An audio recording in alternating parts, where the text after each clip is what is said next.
All right, let's take a look at some major regions of the brain with our Anatomage Table. So notice we got the brain dissected in half. We're looking really into the right hemisphere right here. So it just makes it a little bit easier to look at some of these structures. So let's start with the cerebrum. This is largely what you think of as your conscious thought. In here first, we see the frontal lobe.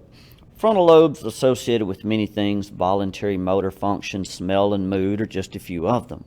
From there, we move to the parietal lobe.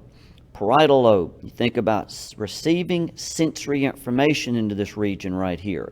A lot of incoming information to that area there. Then we go to the temporal lobe. This here is associated with smell, hearing, and memory, some of our major senses there. Then on to the occipital lobe. This is associated with visual input. So damage to that region of the cerebrum could actually cause someone to go blind.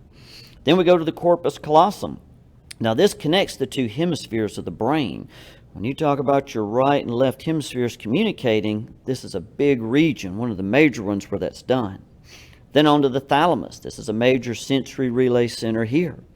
Down to the hypothalamus. This has a lot of control over the pituitary glands. More major hormones come from that pituitary than any other part of the endocrine system. But there are many other autonomic functions in the hypothalamus too. Then we get on to the hippocampus. This right here, somebody thought looked a little like a seahorse, which is what a hippocampus is, where it got its name. Short-term memory is associated with this part of the brain. Then we get into our ventricles. These are these fluid-filled chambers filled with cerebrospinal fluid. There's a large right and left lateral ventricle. We're looking at the right one highlighted here. Then we get down to the third ventricle, which has a cerebral aqueduct that connects it to the fourth ventricle.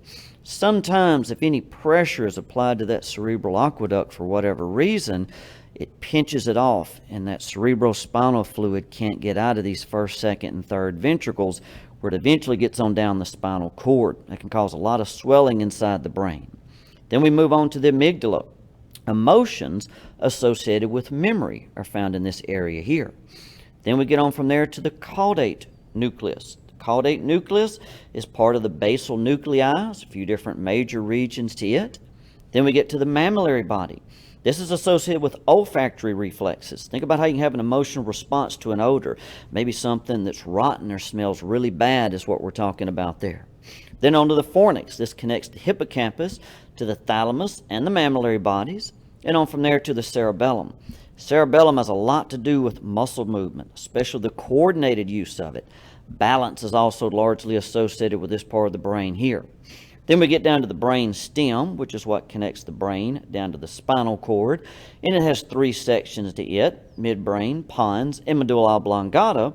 And then there's our spinal cord, and there's that central canal down the center of it where that cerebrospinal fluid will flow.